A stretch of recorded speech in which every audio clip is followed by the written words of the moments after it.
Good evening, everyone. Good afternoon. I'm delighted to be here. Can you hear me? Yes. Yeah, okay, good. I'm also delighted that I can talk because I haven't had a voice for a few days. My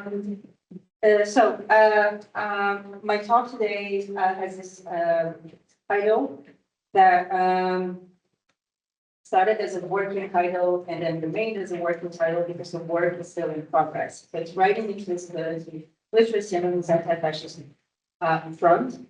In this talk, I'm going to examine the entanglements around women's rights in former Yugoslavia, or specifically how women in Yugoslavia secured their own emancipation through the act of writing while navigating the politics of the new state formation. The talk focuses on how women's situated labor looks like in a very specific location, so Southeast Europe, at a specific moment in time, so it's post-Second World War, and then through a specific medium, which are printed periodicals. In this case, women's anti-fascist front periodicals. I'm presenting an initial analysis of a fragment of archival material that is part of a long-term research project, so any feedback is more than welcome.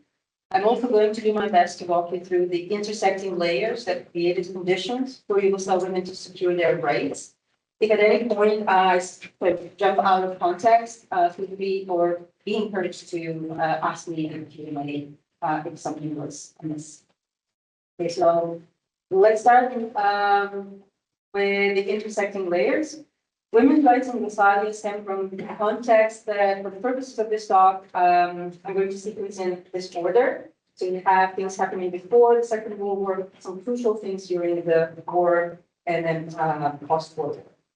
After the end of the Second World War, the political map in Europe radically changed, the empires declined, and independent nation states started to emerge. And one such nation was Yugoslavia, first as Kingdom of Serbs, Croats, and Slovenes, and then later transitions to a republic. Out of all these newly formed states, Yugoslavia was the most complex due to its vision to unify South-Slavic people, people who were speaking different languages and also using different scripts. And that idea kind of dates back to 19th century when aspirations for liberation from the Ottoman Empire gained momentum. And I will come back to this unification later on in the talk. So then you're going to this middle section during the war. November 29, 1943 was when Yugoslavia actually set its foundation as a state. And during that period, the country or the state initiated a series of actions to fight the occupation and at the same time established a new state. And at the time, what a socialist discourse called the women's question was an integral part of the revolutionary discourse. And now transitioning to the post-war period, the state formation, the movement initiated a lot of projects to elevate socioeconomic and cultural landscape in a still multilingual and multi-script space. And the formative period of socialist Yugoslavia followed a rapid modernization, including education of women as an act of surpassing the gender inequality. So this now leads us back to women's anti-fascist front. So I will again skip before the war. We can find many sources that state or reference anti-fascist views and questions around women's rights for occupying progressive women's networks before the war. So, for example, the first women's periodicals expressing views against military action and leftist views emerged in the mid-30s in what at the time was Kingdom of Yugoslavia.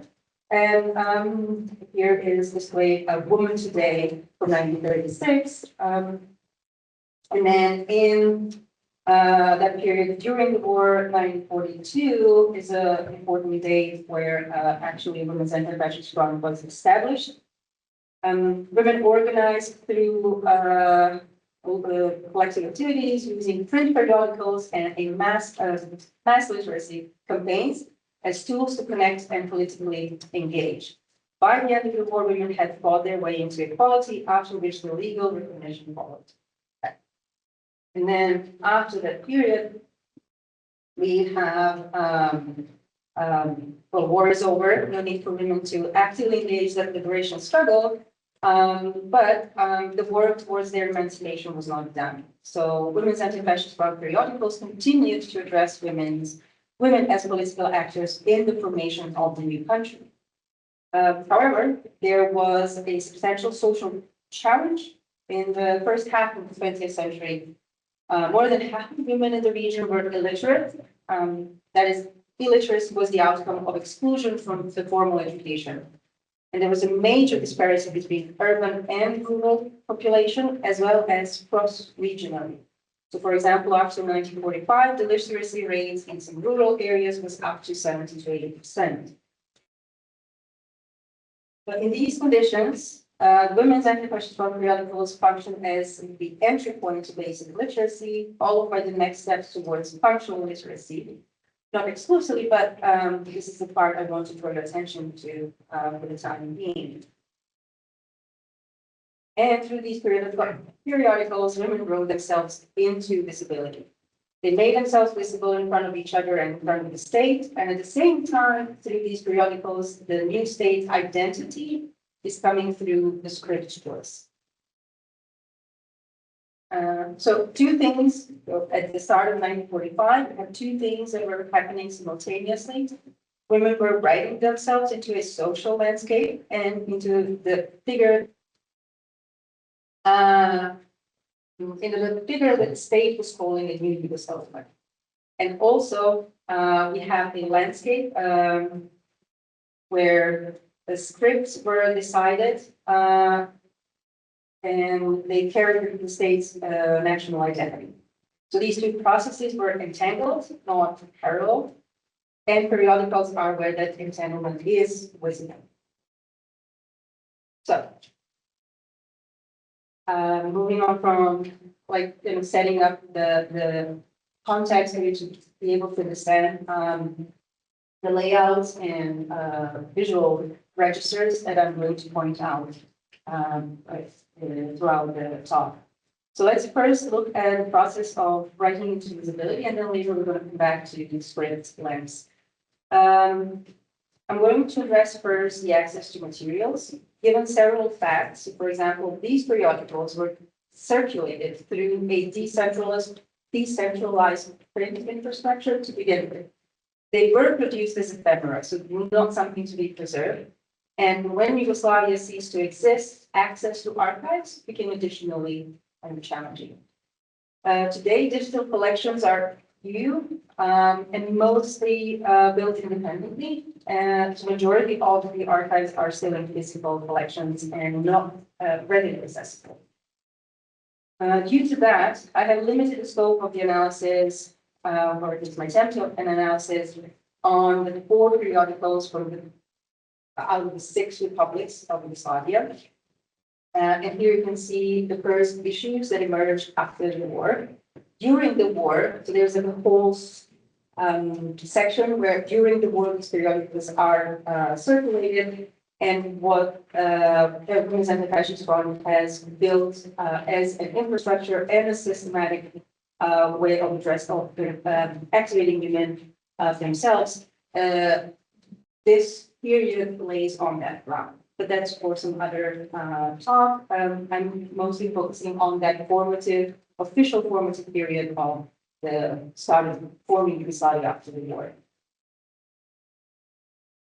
The first issues had an address, so they addressed themselves to women, explaining what the periodicals or what the periodical is and who is it for and what its first purpose is. And I pulled 2 segments out of Macedonian Woman that was published in Macedonia and New Woman in Bosnia and Herzegovina. And so from the very first issue, these periodicals called on women to write back, which is of course not uncommon for periodicals that sit between a newspaper and a magazine, like these do.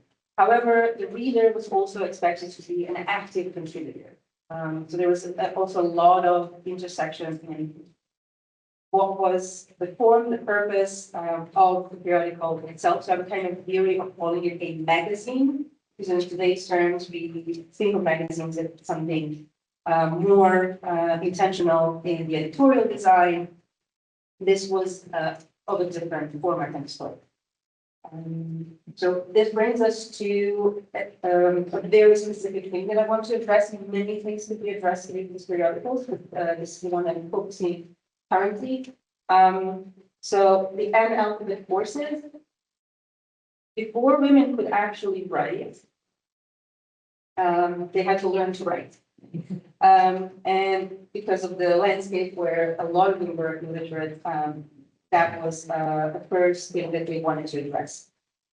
And I briefly want to note this, while the state declared that no obstacles existed for women now that equality was secured, these periodicals actually tell a different story, where we see that the first act of equality was learning to hold the pen. So the unalphabet courses were the entry point, and the periodicals documented that process, promoted it, and in some cases became the classroom itself. And here you can see a few covers where they explicitly focus on depicting an alphabet in action. For starting with definition, you always kind of want to make sure that that everybody talks the same, or speaks the same language. So unalphabet courses or unalphabetically posted were mass literacy programs organized across Yugoslavia from the early 1940s onward, focusing on adults who had never had access to formal education.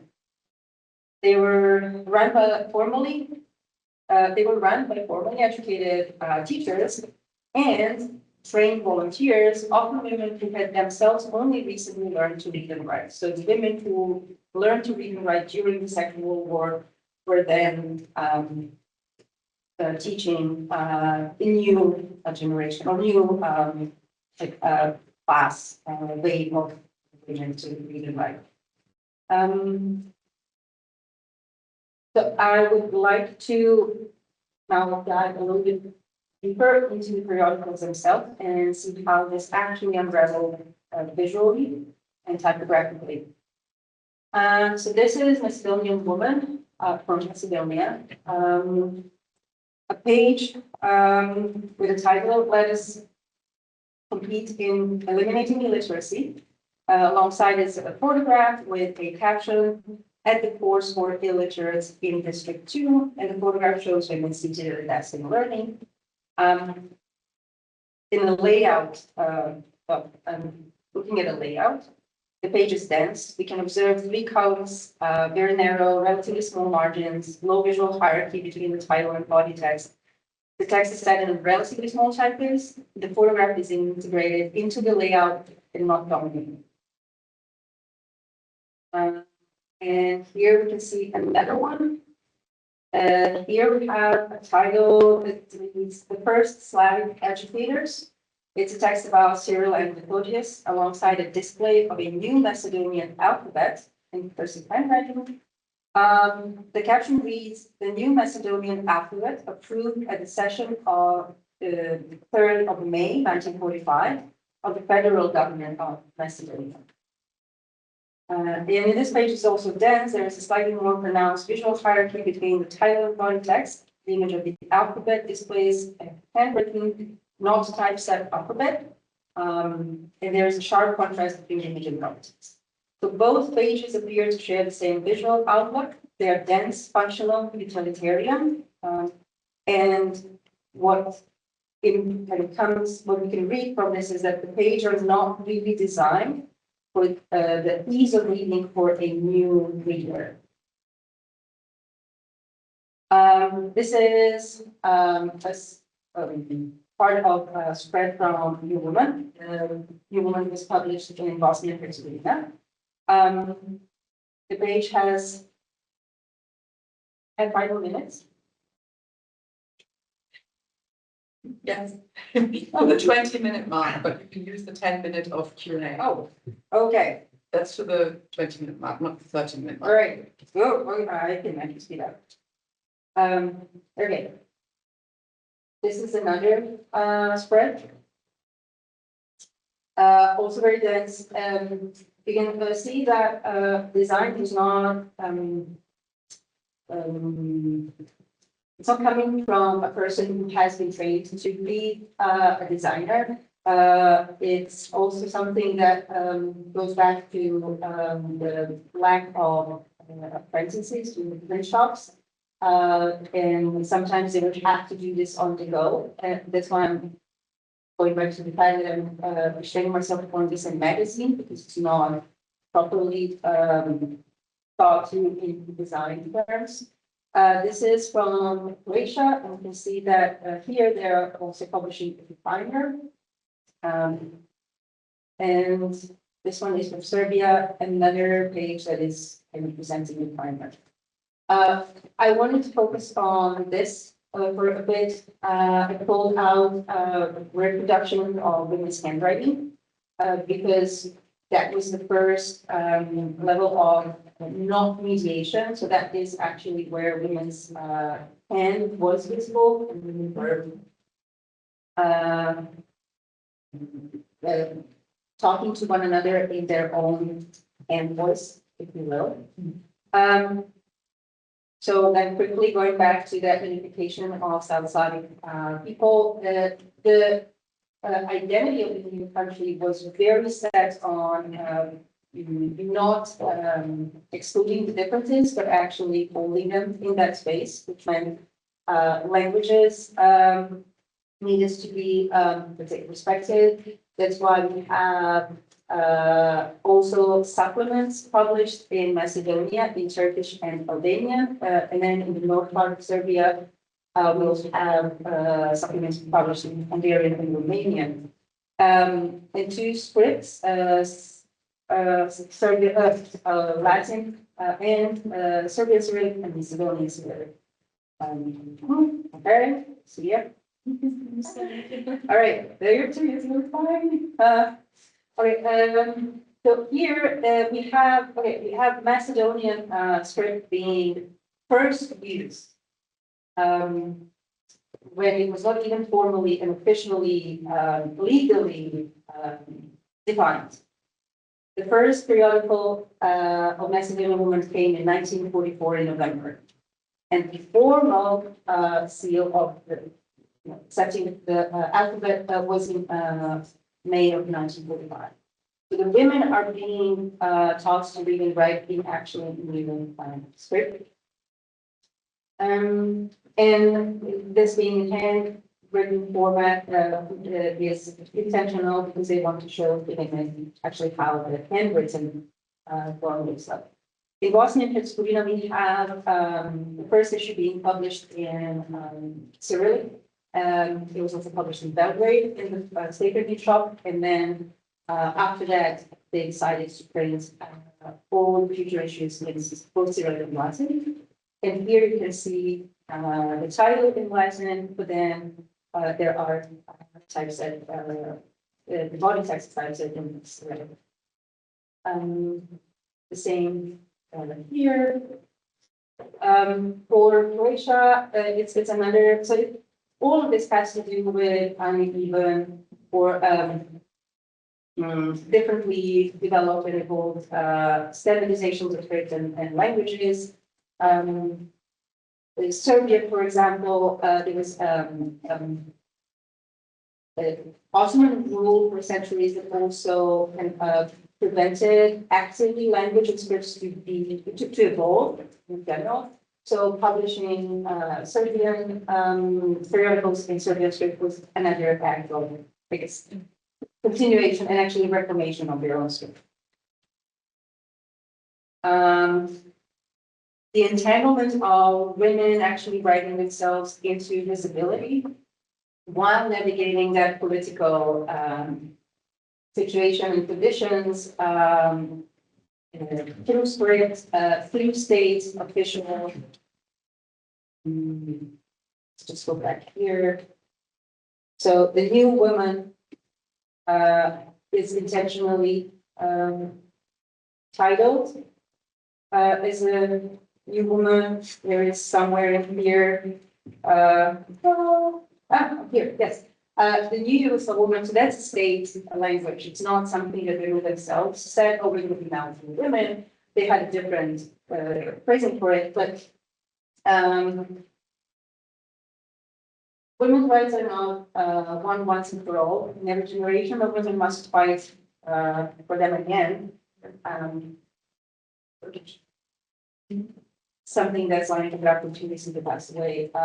And constantly tried to remind us. She was also one of the first ones to write about his anti-fascist one and the importance of continuing the legacy and also just remembering what the anti-fascist fronts did, because throughout later on, so I did 45 to 47, like later on, decades and decades into the 90s, when we have the war, when the society disintegrated, there was a very intentional like hiding of the legacy of the anti-fascist front. So this is done through individual and independent efforts, not through state. Me also, in a way, standing here and talking about it is that independent effort. So as you can see, it's very much work in progress. I'm still collecting data. It's challenging to collect everything from across the region at the same time. Actually, there were archives and practice of looking into things in the past became very hard to localize, so everybody's don't want to generalize them. It is more in silos than cross-regional speaking. So it's different when you look at things as a range of things across the region as opposed to just looking into one of the three articles. So I welcome any feedback, start taking notes.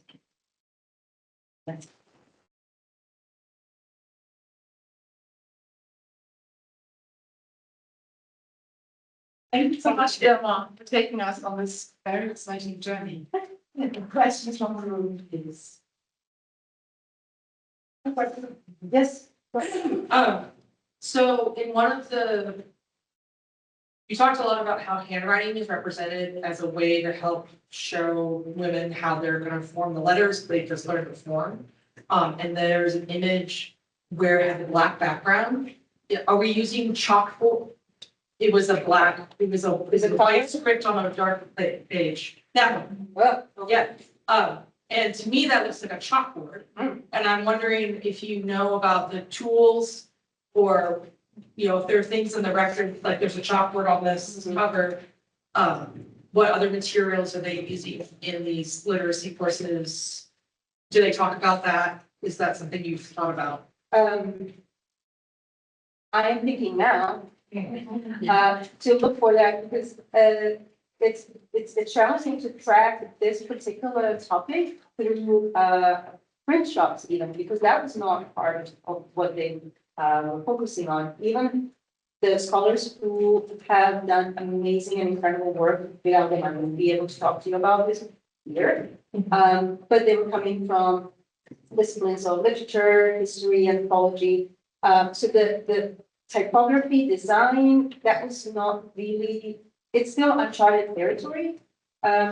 So even the board members and women themselves, when they're publishing things in these periodicals, are not at all addressing any toolmaking, setup. It's mostly metrics, because it, again, it's the entanglement between what the state wants, okay, how many women have we made literate, because that was their language. It was more like, oh, we did this for you. And so that's why when the feminists in the 70s and 80s started to write about this, they were saying nobody actually gave women their rights, they won them. So there's a lot of layers that need to be unraveled, like untangled. But there are photographs.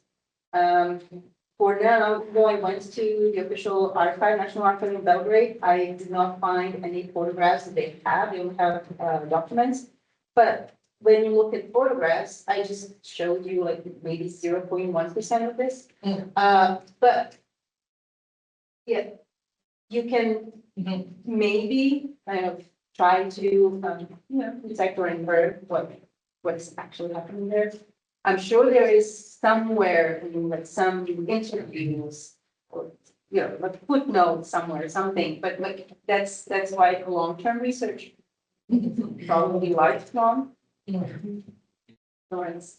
Thanks. Yeah, fascinating talk. To think of the language and writing, reading, writing, and maths being fundamental for emancipation to take place. The magazines themselves, this spread is an exception, but some of the other spread didn't seem terribly appealing visually. So I'm wondering, would the intended customer of these magazines being some kind of intermediary, an informal teacher of maths or language? Yeah, it's a really good question. So I can't really say they were customers. So it's a very specific case of periodical printing. Oh, yes, here. It says here, Macedonian Woman is a periodical for all women in Macedonia. To sustain this periodical, collaboration between women from villages and working women, women intellectuals, and women housewives, collaboration between all the members of Anti-Fascist Front is needed.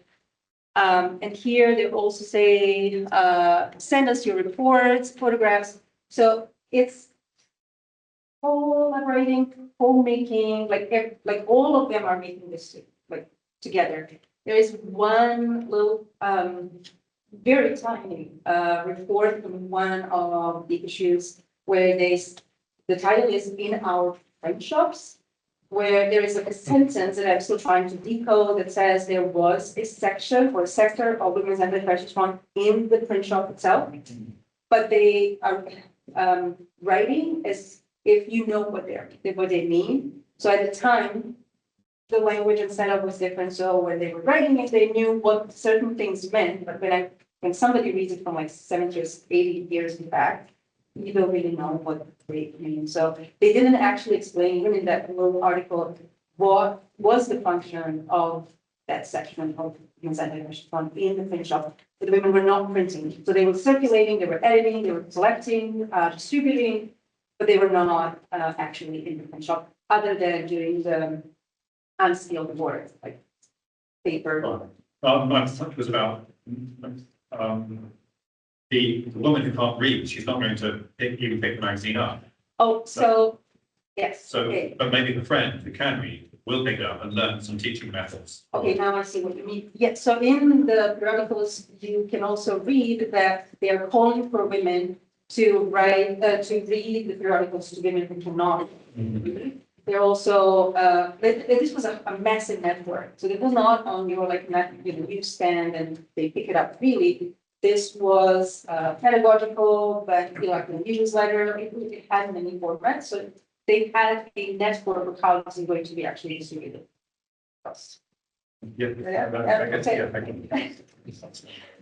I'm gonna ask one last question and then you need to post. Are you going to look at the handwriting itself? Is there any specific in the handwriting? Because to me, it looks specific in some of the little loops that are appearing on some letters. Did the women do something to how the script was written, or did I don't know, a teaching of the handwriting? Is there something in the letter forms themselves? I'm sure there is a little bit of information to that. So here we have this is what I call the self-portrait. I mean, it is. She's describing that she left her children at home to come to the course to learn how to write. Here we have letters from refugees who attended the course, who did not actually complete it. They now have to go home, but they're saying, oh, we're going to come back. And then this one is the poem. I'm trying to answer your question. So, like you can see that there is the different levels and gradation in how they're actually now beginning to become more confident in how they actually use this. So from basic literacy to functional literacy, and later, I mean, to Yugoslavia, like they had a 5-year plan. They started from basic literacy to university level schooling in 5 years. I mean, it's a fascinating, it's a case to kind of look into how that network functioned and how they did it. But yeah, okay, is that, Yeah. Thank you very much. Fascinating.